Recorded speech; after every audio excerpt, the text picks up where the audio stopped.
We are a group of ultimate players, coaches and video enthusiasts. We've worked with the major federations and the greatest events. We're on a mission to make Ultimate huge. We want our videos and live streams to be free to watch. We want to make stories that not only reach you, but also reach people outside the Ultimate community. Like and subscribe, ULTI.TV, the best in the world. Become a member and fund fund our work to cover more events in the future and to bring more stories and live coverage to the eyes of the Ultimate world and beyond.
Good afternoon, everybody, and welcome back to Bern. We are in the Swiss capital for the Elite Invite 2023-24 of Europe's top teams across the three divisions, descending on Central Europe to take their place among the early season elite. And for the first time this weekend, we're in the mixed division. We have the reigning European champions GRUT from the Netherlands up against Pook of France. And it's Benji Rees here with you in the booth. Delighted to be joined by Charlotte Terresson. Hello.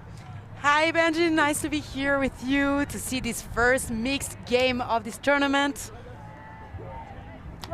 You can see the rosters from GRUT and Pook on the screens now. The usual of GRUT as we know them. There's a couple of maybe notable absences, I think, from previous years. I think people are looking at Ben Orton not being here. Janne Jansen's not in attendance as well. Neither is Lola Dam, who's taking a well-earned season off, but it's still a pretty strong GRUT roster. Pook have been hit by injuries in the last few weeks, so they're a little bit shorter than they would like to be as well. And it is Pook starting on offense with Armand. Cheeky little inside there, the layout keeps it alive. Really well done by the Egyptian Michael. Tejeda. It's a lovely bit of international flavour on both sides actually here, as that one is jacked deep. There's a pick in the centre. This is a tricky read that Michael does the right thing to just about catch, but I think this is probably going to come back. But Roger Michael just run under that disc, changing direction many times in his run without problem.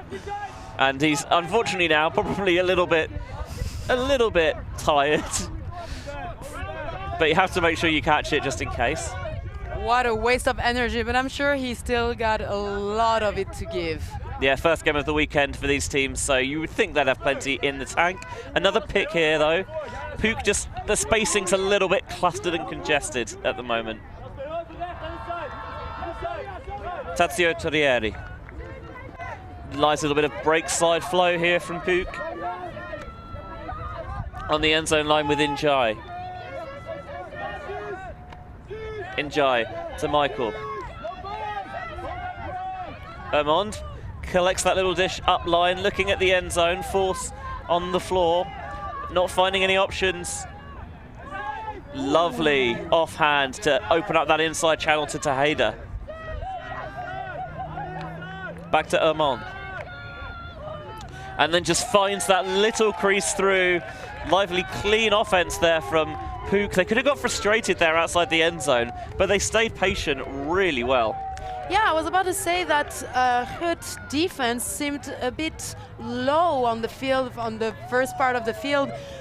Pook made their way pretty easily to me until the end zone, but once in front of the end zone, they needed much more work and intelligent play to make a hole in the defense to get to the just across this line, and GRUT was putting a bit more pressure at this point. GRUT are, I mean, they're arguably the favourites for the tournament, but for this game, certainly you'd put them, I think, in the driver's seat. On reputation, these two sides met at EUCF last year as well, and GRUT came out 15-4 winners. But for Pook, you know that it's probably going to be a tough game. Getting on the board nice and early does wonders for your confidence. Yes, I mean, GRUT have been ruling on the mixed division for a while now in Europe, so we know that they even were the showcase game at the World Club Championship back in 2018. They were indeed up against Wild Card, I think. Yeah. Yeah, and they finished 5th at the World Ultimate Club Championships last year, and they were disappointed to get that because I think they felt if they hadn't had mixtape in the quarterfinals, they could have been on for a medal. Yeah, sometimes it's important to have the good matchups for your quarter, pre-quarter or so, and that is why each one of these games right now are also important, because anyway all the teams are going to play quarterfinals after the pool games. But what these games are important for is the roster. Tried to go for the full fat milk into the end zone, did Janssen. Couldn't quite get all of it, but on the doorstep, just pops it to Munkau, and that's one apiece. Brilliant huck there, by the way. It's quite breezy here, I think, in Bern, the wind coming towards the camera. Not that you'd have necessarily known it from the way that huck came out. That was a really nice put indeed. It looks like there was no wind at all, but maybe you can even hear it from the mics. Like, there is quite a lot of wind picking up right now. It's variating, not always the same, but getting tougher to throw those hugs for sure. Yeah, I mean, I think when you think about a GRUT style of play, it probably is the long ball. You know, we think about, especially when they first broke onto the scene a few years ago, a fair few years ago now. This is making me feel old. Let's move on. But it was all about kind of the high impact, the big deep bombs, the sensational grabs. They're a little bit more cultured, I think, now, but they still do have that signature deep game. Why change a team that's winning? I mean, if it ain't broke, don't fix it. That pool lands just about in bounds. It's going to get a chance to pin them right on the sideline. A very unenviable position here for Aude Hermond, who many of you will know from her work with the EUF and the European Flying Disc Federation. Was also a key cog on the PUC side that won the European Masters Club Championships last year out in Wrocław. Torrieri throws through the contact here. Ales down the sideline, but that never really had a chance. Maybe too rushed, didn't think about the wind that we're talking about. You have to angle this much more different if you want your disc to fly properly to the end zone. So first break chance for either side here. Epstein towards the sideline. Looking for the reset. The Austrian Dunschern gets it. His club back in Austria, Mosquitoes, also here in the mixed division this weekend. And that one is ripped down the sideline, too far for Epstein by Suzanne Sloeb. The look was there, but just didn't quite get the finesse on the throw.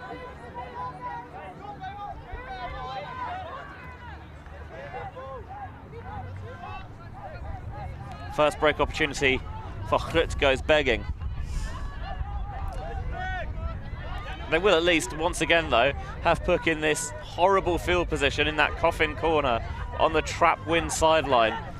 Wonderful low release. Yeah, that was a sneaky release. But little okey doke, no release. That wouldn't be a throw at all, no pivot backhand. And then Epstein feathers that one down the line to Dunschern. That is a wonderfully weighted throw for the first break. GRUT lead 2-1. Here's the break opportunity they lost back in their hands. First break for GRUT. Hungry for more, but Pook also want to show that they're gonna fight. We saw very nice release from Aude Hermand with the the back and lefty high release over the shoulder, but also very nice Torrieri, really low release. We're speaking with a few players around the tournament in my game. I say game off. I'll call it research, and I think quite a few of them said yes, it's windy, but they quite like it. It's a thrower's wind, I heard it called, where it really rewards those. You've got that deep box of tricks. You know, as you mentioned, the low release, the offhands. Like, if you've kind of really plied your trade in these sort of conditions, it's a lot of joy to be had out there.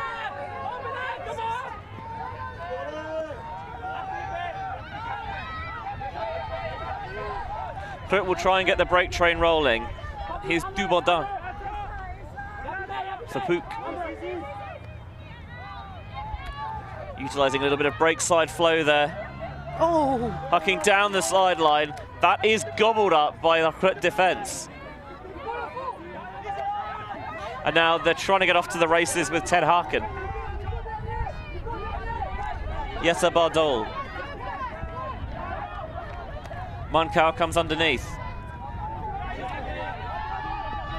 That one's a little bit behind the target of Steneker.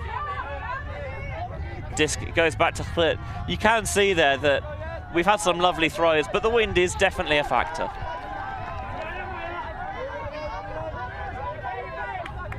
Try to take on that inside backhand. We'll get it at the second time of asking. There's marginal gains at the moment for Pook. Now they're trying to open things up. Early with a shot is overthrown out of this sideline. Hurling couldn't make it. We saw that they were always looking for that deep put, but we see also that it might not be the best option because of the wind again, because you have to control to make sure it lands correctly.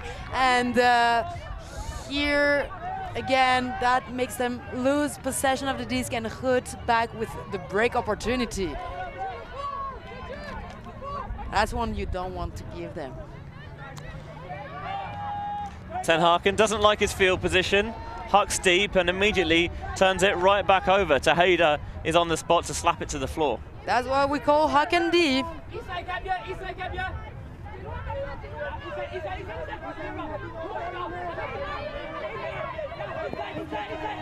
Still count rising, you can hear the pressure, gets it behind to Dubaudin. Nice, getting down the line, the run through. Sticking out a hand there is Franca Tenkata. But not really wasting any time in getting this back into play with Epstein. Steneker towards the sideline, right in front of Cam 2. And he opens up the arm, uncorks the backhand, but it's too far for everyone. And the disc is turned back. A lot of rush in the plays, and they know how to play fast for sure. But here it seems that the timing is not set for everyone, like they're not on the same timeline. Yeah, it was ambitious at the best of times.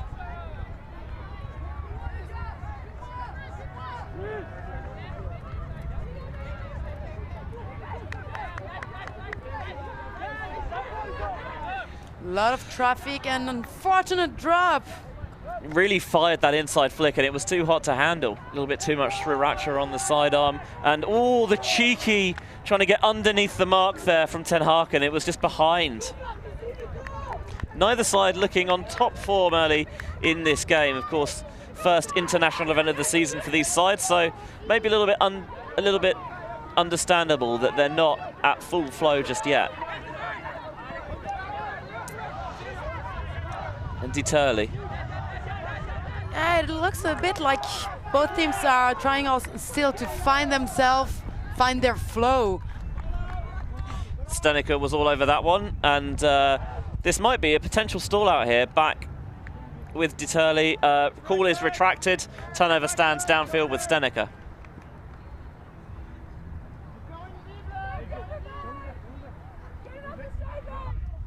So GRUT will get their offense set with a slightly slower pickup this time. Going with a standard 2-5 vertical stack. Upline cut comes from Epstein. There's no flow off it. That one, ooh, a really tough adjusting catch there by Bardol. Ten Harken clears out, and then a miscommunication with Epstein. It's scrappy early on in this game. I was trying to make the run through. Herling couldn't get there. Just a tiny bit too far. Layout was needed there, but tough job asked for the cutter.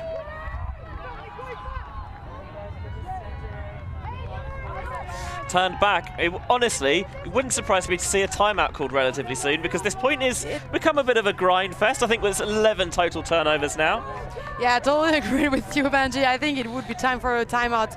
Exactly. And the field agrees with you as well. They would need this to set up a proper tactic and calm down and think about what to do efficiently.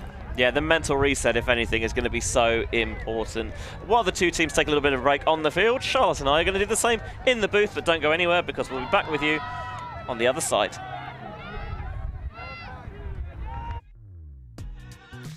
We are a group of ultimate players, coaches.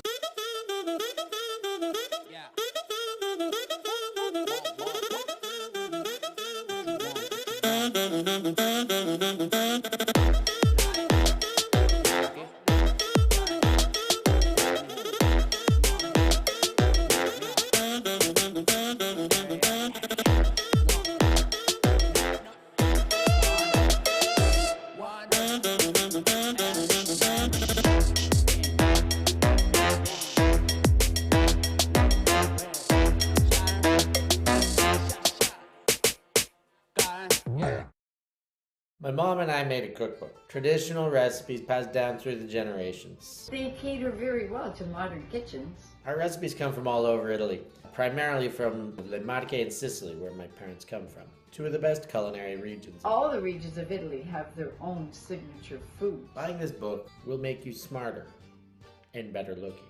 Mannaggia Stefano, just promote the book. Just search Mama's Italian Classics anywhere you can buy books online and get your hands on a copy.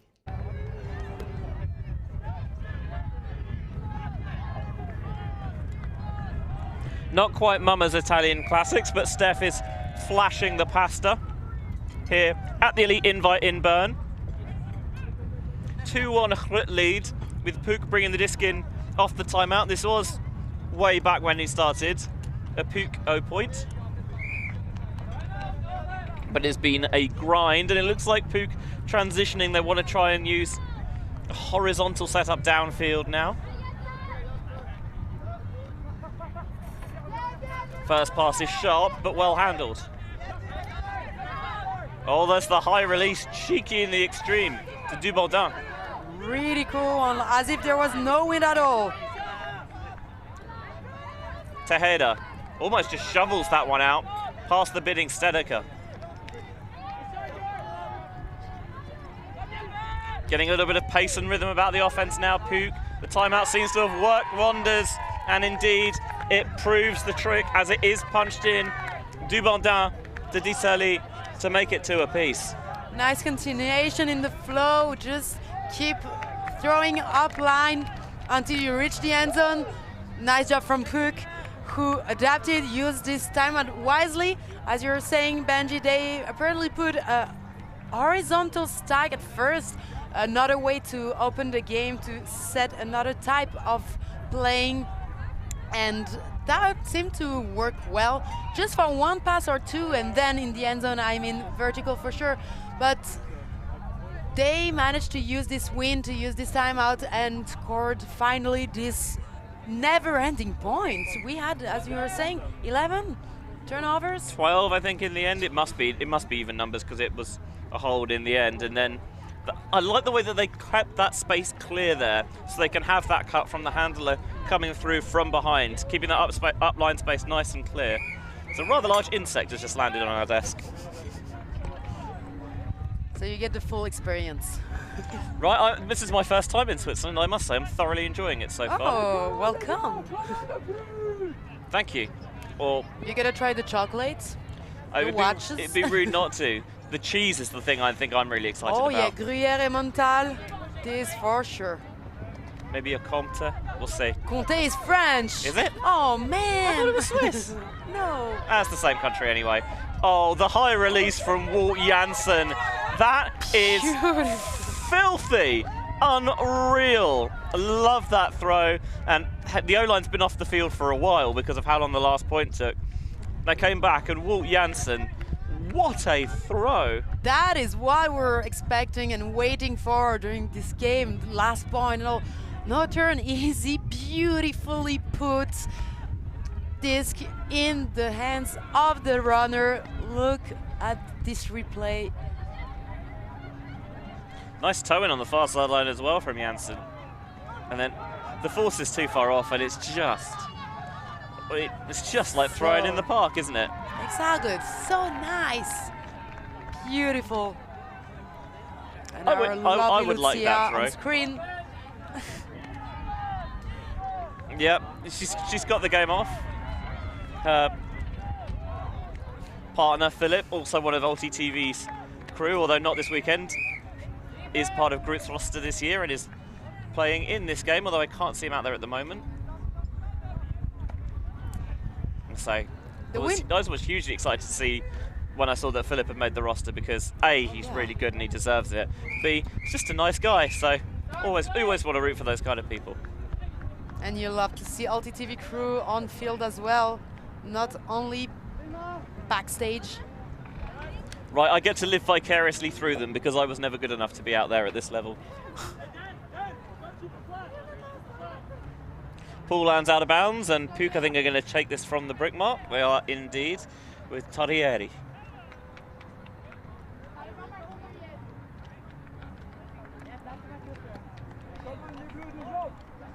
The wind is pretty tricky. It's changing direction quite a bit, intensity and direction. I mean, at some point we had the wind blowing from left to right side of the field. And that was a really good adjustment because I think the disc was tipped as it was released.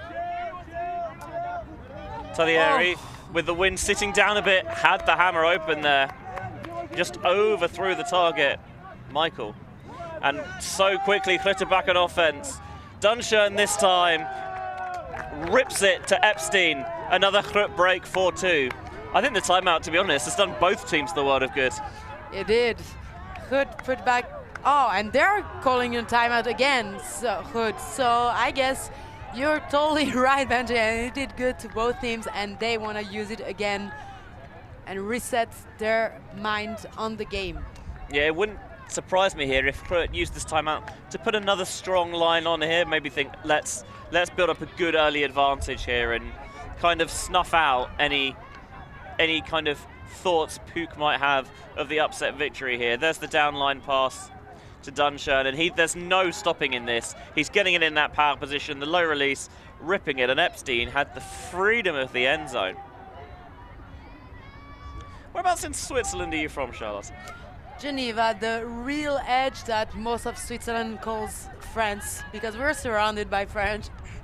But really nice city, actually. I suggest everyone to go visit. And also, actually, in Geneva right now, we have Talampaya taking place. Big tournament. This weekend. It is this weekend as well. So a lot of national teams are competing there. That could be also why some teams are missing some players playing national mixed teams that are competing at Talampaya for sure, because this is one of the practice tournaments you want to take part to prepare your season, as well as the famously windmill. It's, I mean, I take what you say that Talampaya is this weekend, but of course, if ULTI.TV is not there filming it, does it really happen? I'm not so sure. Proof to be seen. Exactly. See some interested fans on the sideline, part of the GRUT setup, taking in the lovely weather here in Bern. Lovely fields as well, lush grass. We're right opposite the Funkdorf Stadium, which is home of Young Boys, the city's football club. You even saw us on screen for a little bit, so I apologise on my behalf. Although you do get to see our very fashionable ULTI.TV gear. I don't think the sun hoodies are available, but you can, so you might have seen some of the adverts earlier, pick up some of your own ULTI.TV swag from our friends over at Force Ultimate. I, like you, had qualms about the design choice of the sun hoodies, but they turned out a lot better than they looked in the initial mock-up, so I'll take it. It's getting better. This pull also not going to land in the pitch, so another brick opportunity here. We got friends watching from Australia. Hello. Hope you're partying well after the Beach Australian Championship.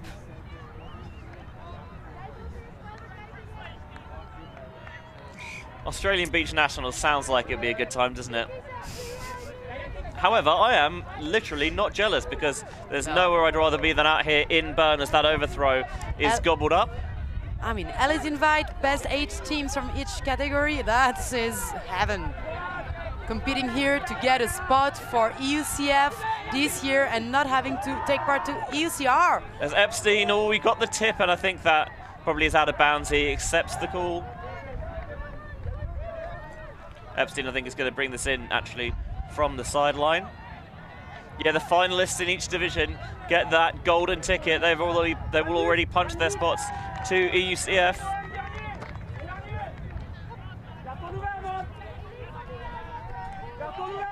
Wilhelm, back to Mawson. His shirt doesn't look so crumpled, but you can definitely see how creased those shorts are. Make sure you wash your kit at the right temperature, everyone. There's a warning to you. Mawson, oh, that is floaty, and somehow it evaded everyone and hits the floor. Everyone was convinced defense got it. Actually just faked the defense, which was enough to confuse everybody. As the defender, you don't necessarily have to get it, you just have to make sure that the offense doesn't, as that bounces off the hand of Tejeda. Stenica with the quick pickup, and Stenica punches it in for the score. Already 25 minutes into the game and a score of 5-2. These are not a lot of fun, Benji. No, you can tell that the weather is maybe having a bit of an effect out there. I think it was Suzanne Slob, the 21 shirt with the score, wearing that, I don't know what color I'm going to call that 5-panel hat. It's like a light brown. I must admit, I don't have my kind of Pantone color chart, but you see it up there. Stenica, there's no hesitation here on that end zone. He knows if we can get a one-on-one, we can finish this here. Takes the quick pick up and takes advantage of the fact that defenders may be not quite aware of how quickly that's coming in. And before you know it, there's another one on the board.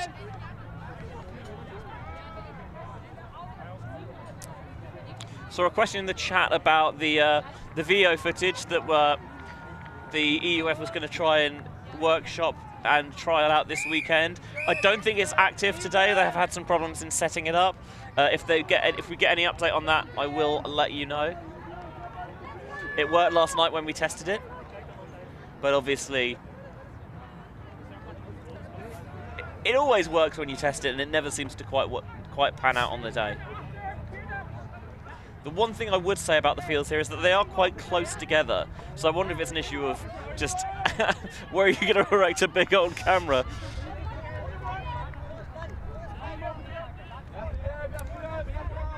I'm eager to see what Pook is setting up now, because the gap is slowly starting to get bigger between both scores, and this is the moment you have to wake up and react, adapt, or you will have a hell of a score to catch up. And GRUT, to their part, began that point with some zone, and they will get the turnover from it. Blasman picks up. Here's to the ever-reliable Minard. Whitcomb, always going to bounce that one very high, but it comes down in Dutch hands. It's Philly Janssen with the score to make it 6-2. I think GRUT used those timeouts to set their clocks to all be on the same timeline, and now all their plays are working out as expected. Receiver receiving disc, thrower throwing well. I mean, what to ask more to score more breaks? Now, you did get a feeling, I think, Charlotte, that with GRUT, and I guess with most teams at the tournament, it's probably only a matter of time before they figure things out. Now it's time for Pook to figure things out and show us how they can challenge the European champions in title. It's a tough ask, but as we mentioned, Pook, although not necessarily this iteration of them, are European champions themselves in the mixed masters division. And they took down Torino's B-Fire in the final, out in Wrocław last year.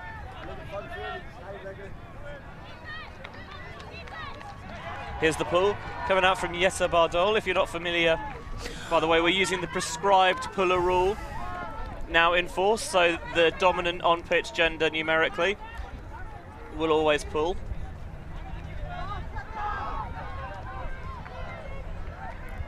More zone coming out from GRUT. This time, Pook seeming relatively untroubled by it. To header. Oh! Try to find the way through. Big palm of Walt Janssen. Denies them. And Janssen now is opening it the arm up again. I thought for a little bit it might blade too early, but he sticks that one onto Bardol.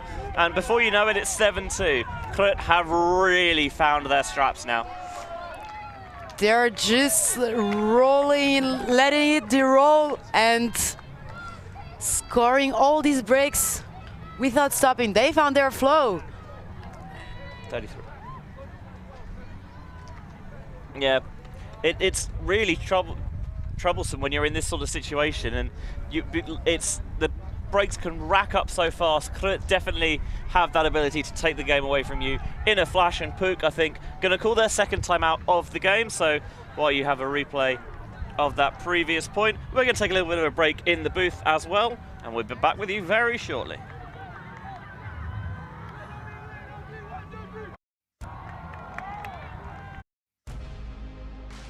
July from Nottingham, England. The World Flying Disc Federation's World Under-24 Ultimate Championships. Live all-access coverage, including semis and finals, exclusively at ULTI.TV.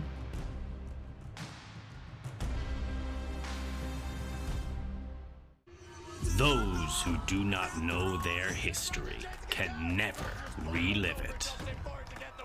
The skies, the dives, the sideline smiles. Our past is held in photo albums, drinking stories. The present is a gift.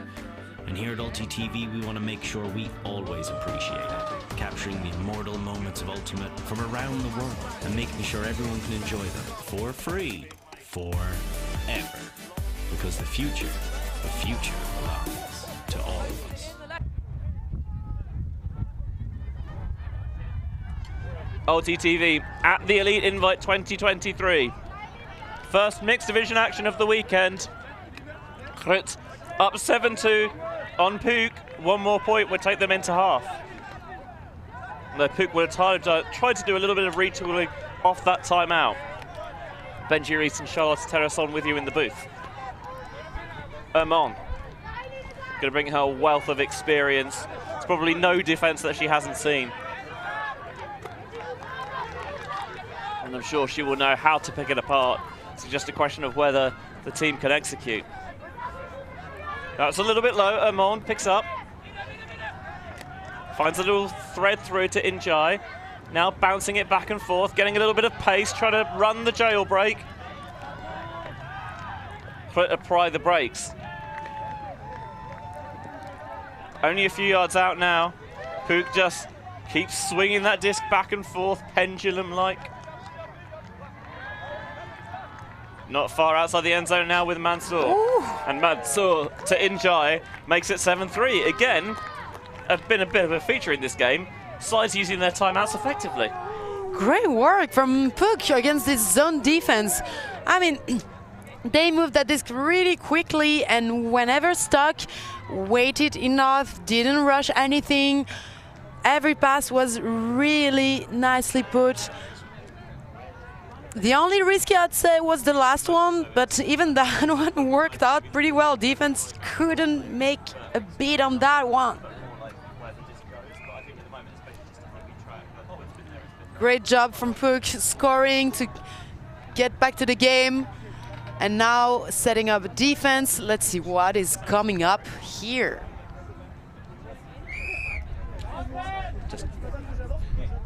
Yeah. So GRUT, I'm going to be able to break for half. They're going to try and put in this O point. Guys, not here.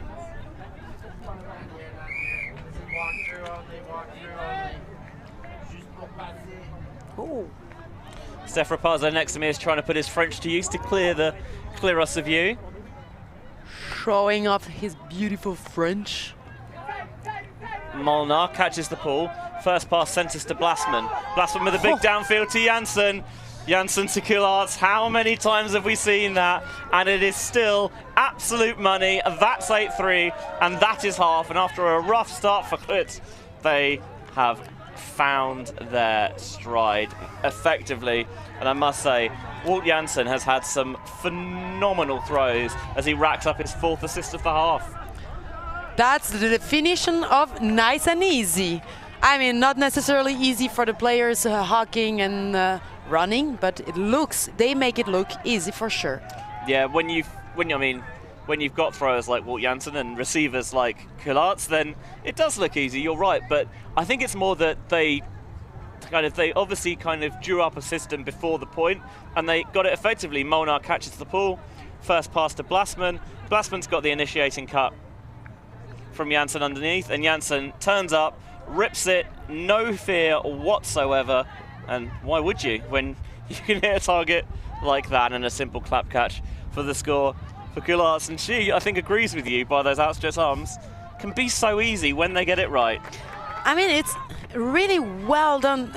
It's not that easy for sure. I still think it's not that easy, but it's just, you say, nice and easy. It's make it look after 4 passes, as you were saying, then a score looks much easier than fighting against the zone. But what I found interesting with GRUT also is that you see often Coulthard, who's obviously outrunning her defender, always alone in the end zone. And what happens often in mixed division is that guys are poaching on girls who try to go deep. And here you see absolutely no one, no girls or guys to be seen. And this, I think, is very interesting, is that GRUT works on that and lets space for the girls to go deep and not take the space, bringing their defense. I mean, you saw there the first few passes all between the male matching players, so they created that space for Coulthard's downfield. We're going to take another short break here. We'll be back with you very quickly.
Welcome back to beautiful Bern, Switzerland. It's the Elite Invite. Maybe the jewel of the early season here in Europe. 24 teams, 8 in each of the 3 divisions, trying to book their early ticket to the big dance at the end of the year, the European Ultimate Championship Finals in October in Wrocław this year, I believe. So, going to get my yearly trip to Poland in, hopefully. Always enjoy working with the team out there. Get your tickets already, you know where it's going to be. GRUT receiving to begin the second half. Blasman to Menard, who so often is just that reliable cog, that engine that makes GRUT tick over. But this one Oh my word, the surgical precision with which GRUT sliced and diced that zone.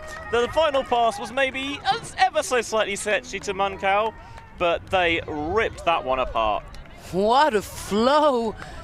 That never stopped, just flowed all the way to the end zone as if there was no defense around them. They were just playing around, throwing that disc to each other. Beautiful offense. Let's have another look at this. For me, it was the tempo with which they played. They kept the disc moving so quickly, continually low stall counts, and it meant that it just felt like Pook were always trailing. Here's the final score. 10 Carter just pops that one in towards the back of the end zone to Munkau. Easy as he like.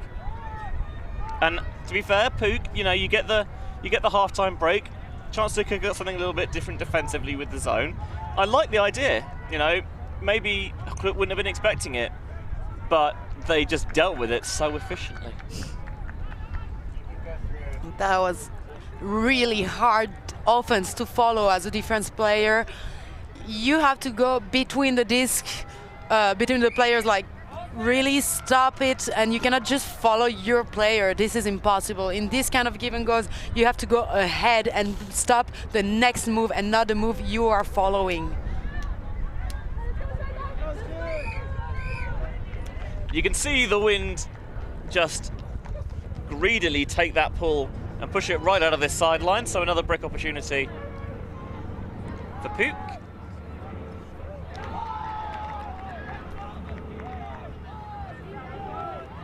Looking like they're going with the horizontal setup again. Torrieri. A little bit behind Oman, but not a problem. Finds that tiny seam.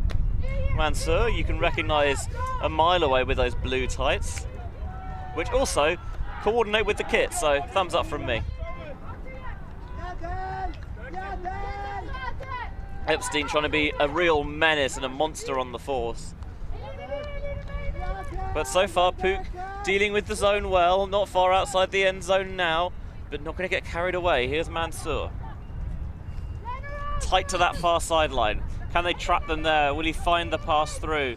Oh, the elevator over the top. That was delightful. Absolutely loved that one. There's a discussion here whether QC was in the end zone. She was indeed 9-4. What a way to get out of that jam. Pook showed a really cool offense, as similar as the GRUT one. Really going fast, giving and going, and just got a little stuck in front of the end zone. But as we saw, nice fancy throw made it to the receiver 47, who actually isn't Maeva Kusi, but someone else wearing her jersey. Then she will stay Kusi for us. Yeah, quite a few teams at this tournament have had dropouts, injuries, trying to sub players through, and that's a lovely high release. And I think you can see there that the right foot isn't quite down yet when she catches that one.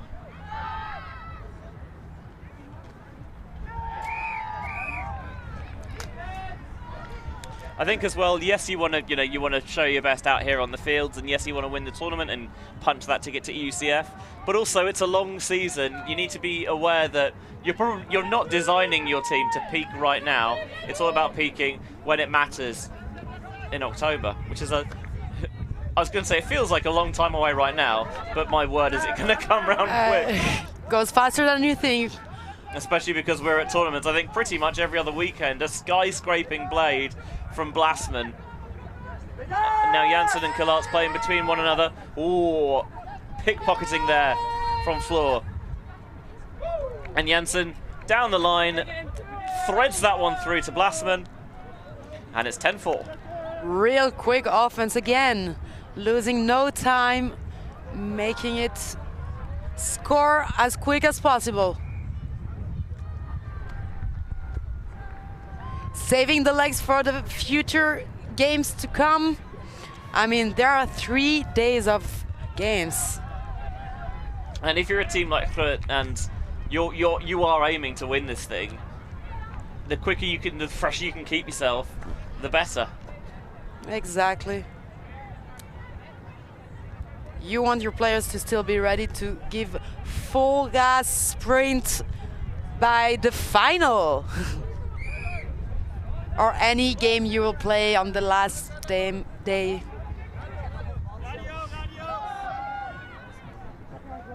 I'm going to sneeze for a brief second, so excuse me, everyone. It didn't come in the end. That wasn't even sneezing! I know, I could feel it building, fake and then it didn't happen. Elsewhere, by the way, in this pool, Mosquitoes and Deep Space are playing on the field behind this one, number 2.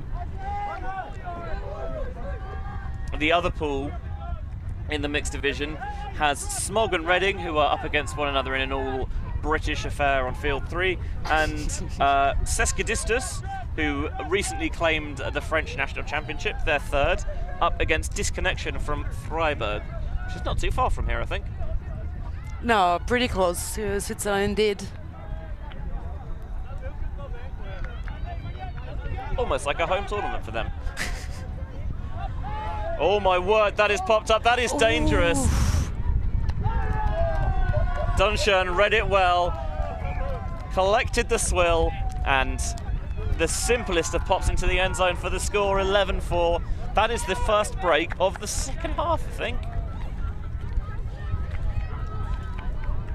Dunshern taking all opportunities, letting no disc slip through his hands. He can get that if he could jump in the end zone. I guess he would have done it as well for the big Callahan.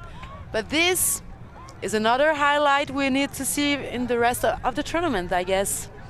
You can see there that it was just maybe showing too much of the underside of the disc to the wind there. Popped it right up, and it's not as strong as it was earlier in the tournament. But yes, you have to be aware of it, because if you're not, it can come back to bite you.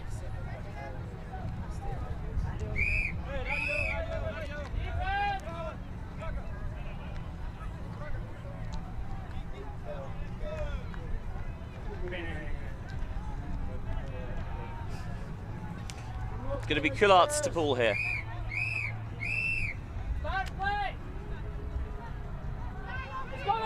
Going with the outside in backhand this time. Make sure that that edge keeps it in bounds before it rolls out of the sideline, where Pook will take it. Mawson's going to apply the force to Alice here. That is a travel. We've already had some troubles with the field lines on the previous games. It can be tricky since there are lines everywhere, cones everywhere. Players don't know anymore which lines are to be followed. Red lines.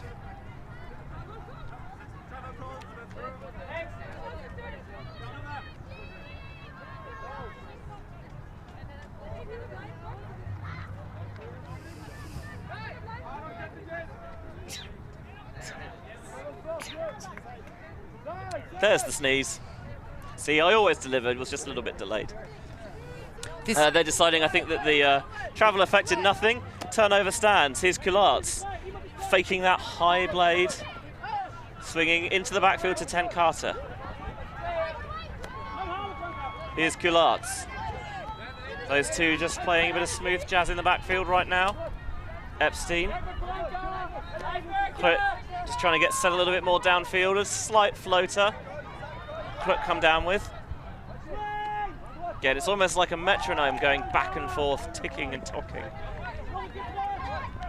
Jasper Ten Haken sticks that into tight coverage onto Epstein. And there's a foul downfield. I think Coulart's maybe collecting a little bit too much contact with her opposite, number 11, Aude Amond.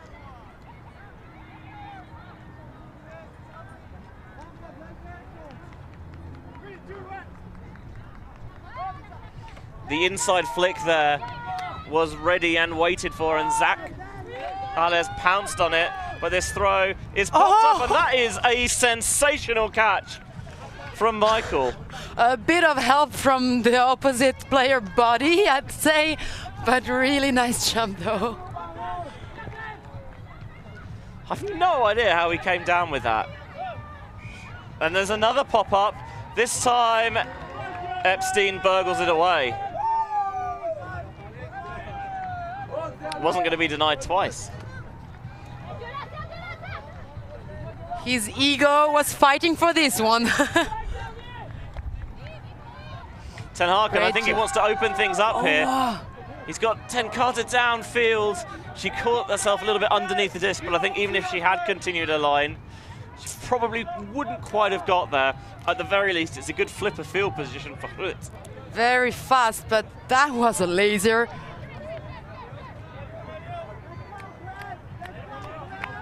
Okay, Pook taking time. We have a cross-field wind now picking up, so both teams adapted, but better than adapting, call a timeout and think about what to do next. What is the next move for Pook? Yeah, got to work the full length of the field, and while they come up with some plans, we're going to think about how they might adapt during this timeout. We'll be back with you very shortly.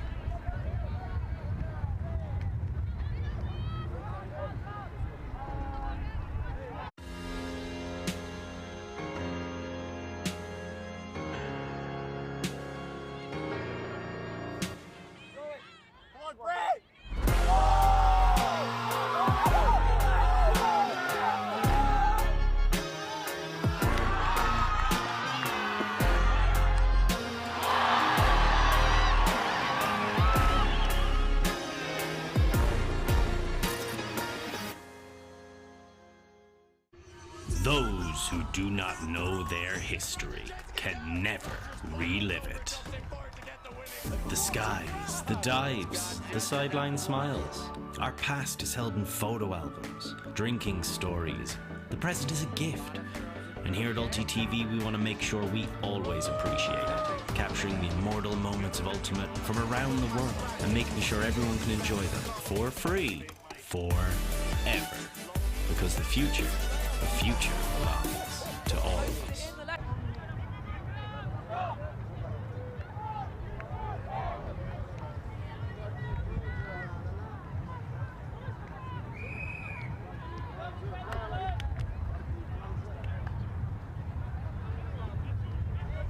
Welcome back to the EUF Elite Invite. GRUT versus Pook here. 11-4, the Dutch lead the French. Having a little bit of discussion during that timeout about the catch from Mikhail, about whether or not there was a foul on Epstein, and there was some, I'll say, passionate debate amongst our crew.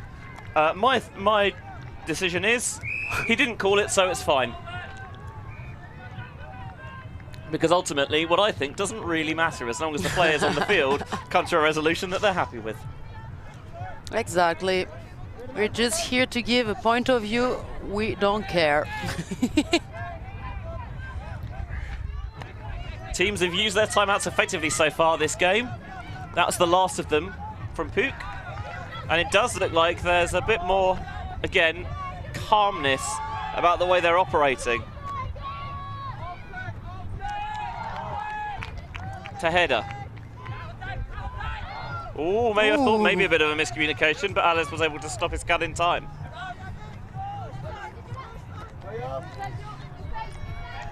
Tazio Torrieri. Ooh. Bit of contact, but apparently nothing to be called. Yeah, I think the receiver maybe just kind of, stopped quite abruptly. The defender came in from behind and obviously deciding that if there was contact, that obviously did not affect the result of the play, so the turnover stands. Again, if the players on field are happy, I'm happy. Ten Carter opens it up this time. Philly Janssen tracked that one superbly. Dished it off to Epstein, the two of them. Epstein, if you just looked at the end zone, you had the one-on-one, my man. In the end, he's going to reset to Ten Harken. What a weird decision. I understand wanting to be quote-unquote safe, sensible, but the one-on-one, I think, is a pretty sensible decision. As towards the sideline, Mawson pops up and rips it down for 12-4. Yes, but I mean, you look for the dump when you're the big receiver. After a huge hug, you would rather look for a dump than a rushed pass that you might not control or so. Like, let's say in this situation, you look behind and you want a dump first to reset and then go. But he was already the dump. He was the dump. He was supposed to look then forward and score, as you're saying, the 1-against-1. I mean, they had a little time there where before the force was able to come back in and put that pressure on, it was actually a 2-on-1. By the way, this is a brilliant put from Ten Carter. Janssen reads this superbly as well. Epstein provides the backup, and then just maybe he's a little bit too safe with it. Ten Harken thinks about taking on the break there, doesn't like it. Kalatz wants it instead, sneaks it underneath the hand of Vermont, and I think if Mawson hadn't got there, Epstein was waiting to smuggle it in regardless. Yeah, that was a really good read from Janssen, because she was running on the opposite side of the field and crossed the whole width of the field to go get that disc. But I think you're seeing there the benefit of kind of keeping that cut down the middle of the field is that you give yourself that time and space to adjust, rather than those hucks that go right down the sideline with no margin for error.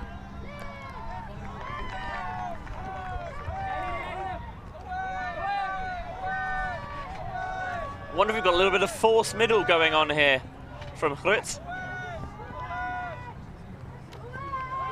Finding that inside space now, Injai.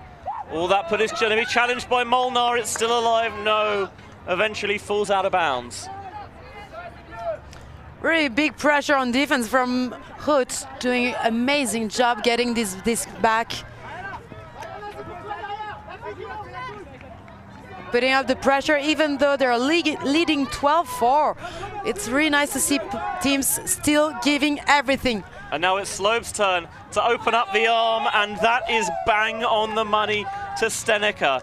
The thing about this GRUT team is, yes, you think about there are certain players you expect to see in certain positions, but anyone could go deep at any time. Anyone could uncork the bomb at any time, and it makes them so difficult to defend, I think, Charlotte.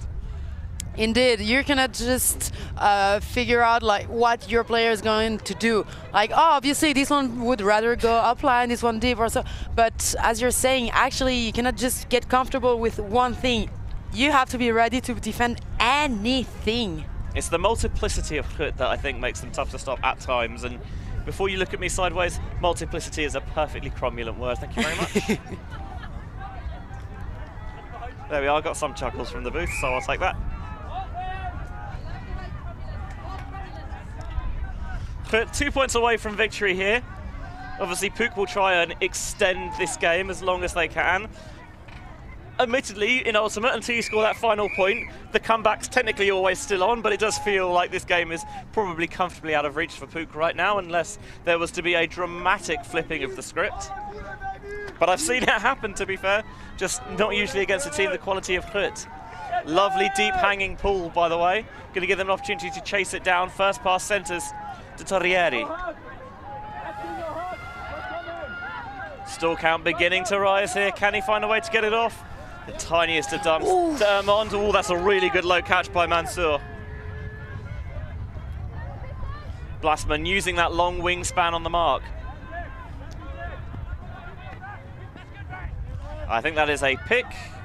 There you are. You see the arms outstretched to the side. Dunshan unable to catch up with his mark. Allez.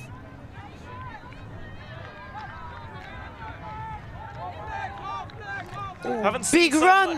I was about to say we haven't seen so much of the deep game from Pook, but as they do that, they pull the trigger, and in traffic, they bring it down well. The one-on-one through the end zone, just, and I mean just past the bidding Dunshan, who beats the ground in frustration. That was so close.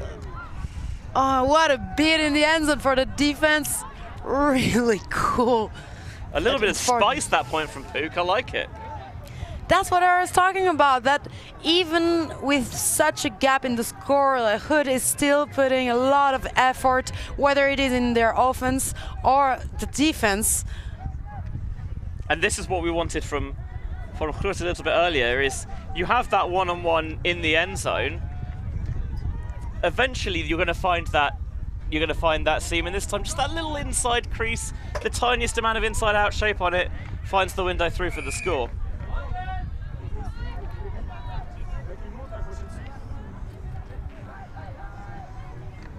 That's a goal to go along with an earlier assist for Mansour.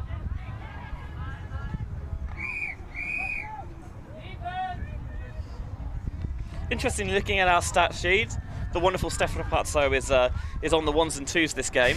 I'm really enjoying seeing just across the rosters, with the exception maybe of Walt Janssen, who's kind of stuffing the assists, there's a really good distribution of points. Everyone is contributing, and I think that's when a team is really at their best. Janssen faking the big, this time just going to reset to Blasman. Blasman to Menard. Menard, lovely inside flick, that low release to Molnar. Molnar, all the quick backhand, scooped up before it hits turf by Whitcomb. Blasman screaming for it on the far side. And Blasman down the line to Whitcomb, 14-5. GRUT within 1 of the win. After, I mean, think about, you know, it was 25 minutes in, and it was still 2-1, I think, something like that. Like, though we had that 12 turnover point that was a proper, you know, grindier than a New York coffee house, and now everything just seems to be smooth as, well, Swiss chocolate. No, for real, like, we had only 3 points in 25 minutes, then so many scores in the next 30. Seeing a little stat line for Whitcomb. We are trying to, of course, we're also trying to peak for EUC and for EUCF later this year, as much as respect as we give the tournament, which it deserves, by the way, with the field of the competitors like this. So, you know, we'll see us with the stats integration. We might even bust out the drone, although I think at the moment it might be a little bit too windy. We're going to try some things out on ULTI.TV as well. Let us know if you think they work well. We always appreciate your feedback in the comments. I think that ball just about lands in before skimming onto the line. I'm on Newton as well. Picks it up quickly, trying to get Pook in motion. Torrieri. Lovely leading pass there to Amon. I love those breaks because as a throw, you're catching it and you're already seeing the field and the play develop in front of you. Michael, I tell you what, some spring heels there from Mawson to knock that one down. Really great read, because that was hard to know where to stop to get a hand on this disc. Ten Harkin wants to end it in style. Can Epstein track it towards the back of the end zone? Not quite. The blade was a little bit too severe, and I think he might have just run out of room at the back as well. There would have been some way to end it, though, had he stuck the catch. Probably the wind helped a little bit in deviating this disc. I mean, that was one of a curve here. But really hard to follow. Even though you know where it's going, it's really hard to get the disc flying away from you. And you do, I think, naturally, you do get sucked in a little bit to coming maybe slightly too underneath it. It was a really difficult read and an even more difficult catch. This time, this is a much flatter deep bomb from Torrieri. Both players bid. We got a foul heavy call. Landing. Yeah, I think you're right there. Foul called by Mansour. Tell you what, this is edge of your seat end-to-end stuff at the end of this game. Has it in 2 hands. I don't think it's necessarily a strip. I think it would be a foul call because it didn't look like Mansour necessarily ever had control of it. But obviously the two of them will take the discussion here. Yeah, there didn't seem to be control of the disc, as you're saying, Benji. But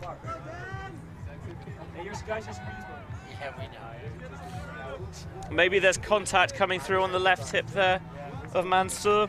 We have some GRUT players having a look at our replay screen, and they're not going to see a lot with that because the screen is somehow broke. As Mansour off the tip. Oh! Michael again. His second unreal catch this game. The scoreline's a bit lopsided, but Pook have produced their fair share of highlights.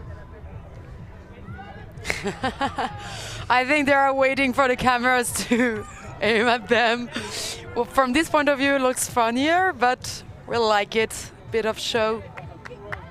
Yeah, the fact that Mansour kept the disc obviously means that it was an accepted foul.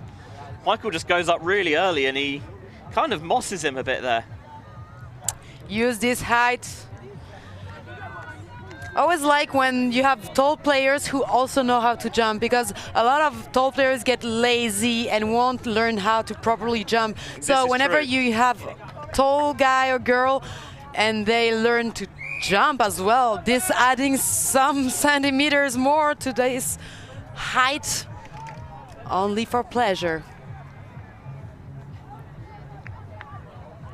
See there, the Egyptian. I was going to try and think of something witty to say, but I couldn't, so... Witty? Yeah, something funny about the, you know, like... Ah. I don't know, like he's climbing the pyramids or something, but it didn't quite sound right in my head. No, but so I have a fun fact if you want. No, just that during the World Club Championship 2022, now last summer, he actually took part to the Colors of Ultimate showcase. Oh, lovely. As I'll tell you what, given Monkhouse couldn't quite get there. Given his Egyptian origins.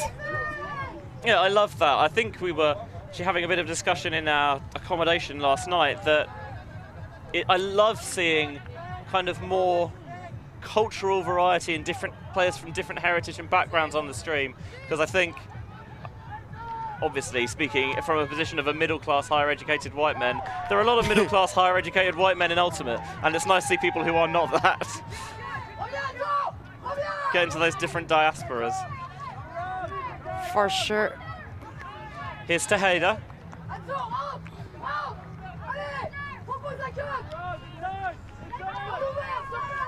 Past the bidding Blasman into Dubourdin.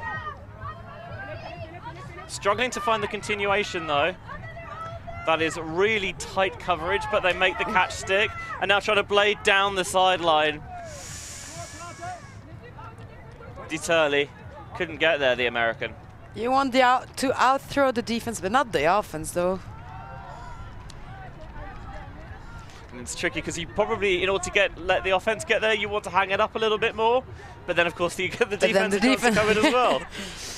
You gotta trust your teammate or not throw this throw if it's too risky. That's another option. Just get a dump. Yeah, but it's so boring. Is it boring winning? I wouldn't know. This one, no! Oh, again. You can tell Monkhouse thought she had it read well, and it just sank like a stone at the end. That was redemption, but the wind said no. Tenkata, oh my word, Tejeda, scooping it up with a trailing edge. That's a risky catch if you're close to the grass, though. I think it was just the position she was in. She had no other option. Normally, I have just seeing people go for things trailing edge makes me throw up in my mouth a little bit. But on that occasion, given how she was kind of splayed on the floor, I'm not sure she quite had any other option. As long as it works, you keep the disc alive. Dubourdin, maybe looking for a way to expand the offense this time. Tight pressure down the sideline. Minard, that offensive rock, this time gets it done on defense.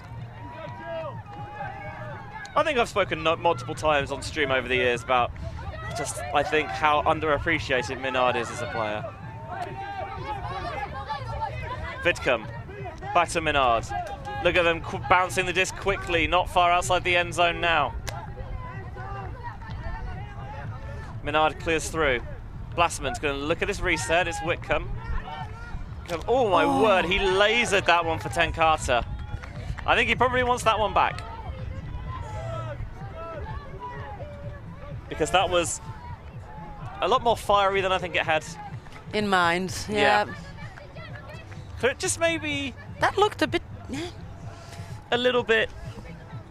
I'm not sure I want to. What's quite a little bit unpolished at the end of the game here. Maybe forcing things ever so slightly. And he threw, like, the wind is going from the other side of the field towards us, and throwing an inside sidearm flick. Then the disc gets carried away from the wind, so maybe that's why he lasered it to make sure it will reach destination, but at what cost? Another deep shot from Pook. Gonna track this one hard. Tell you what, it had some float and some sail on it, but it was unfortunately always too far out in front for hurling. Wind always carrying those hugs, outside hugs on this side of the field. I mean, it's been 20 points. They should know by now that the disc will fly on the left side while they're running. Blastman. But also, you have to think about everything else during your cut and all. You cannot just only think, oh, let's go left. Obviously not. You've got to adapt to what you're seeing in front of you, what your teammates are doing, any communication. Blade over the top, finds Coulart's in a little bit of space. Coulart rips it, looking for Molnar. He's just outside the end zone. Can Philip finish it? Bounces it off Menard into the end zone. GRUT wrap up the 15-6 victory, and they were good value for it, but Pook, I think, both sides started the game sloppily. GRUT just had a brilliant run, really either side of half, but in patches there's a lot of good things Pook can take from that game. I think, yeah, it's only the first game. They still have other games to play, other teams, and especially since GRUT is the first seeded team in the mixed division, it's sure that it's going to be a fight, and there will be other teams to get a better seeding and fight for gold. Yeah, you're just seeing it now. Off the deep put, Molnar. Menard just frees herself up, pops it back to Molnar, and that is game here. Our first mixed game of the weekend here at the Elite Invite goes GRUT's way. The European champions notching a win onto their belt. A little bit of a break for us now. Our next game is in 15 minutes time. Hang on, let me do maths here, which I know is 25 minutes time, I think, when we are back to the Open Division. Open Pool B, Mooncatchers taking on Wool City. So you just have a little look at the stat sheet there.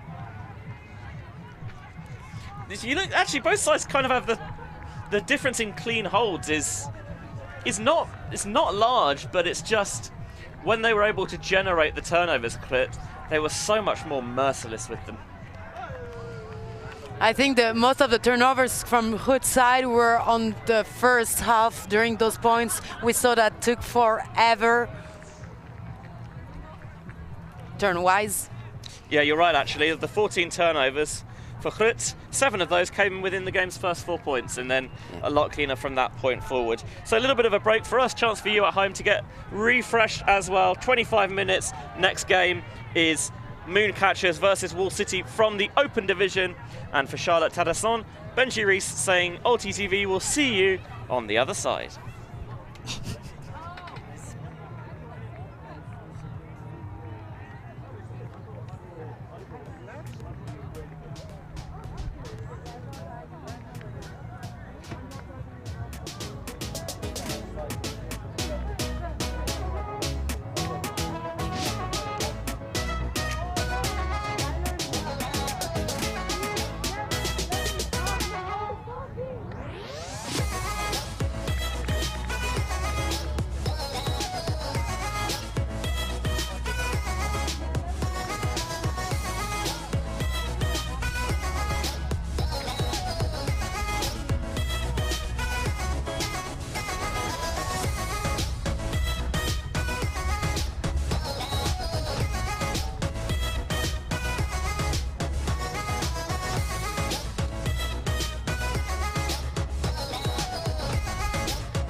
Don't be afraid, won't let you fall, girl.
Thanks. Merci beaucoup. Yeah, Ultimate.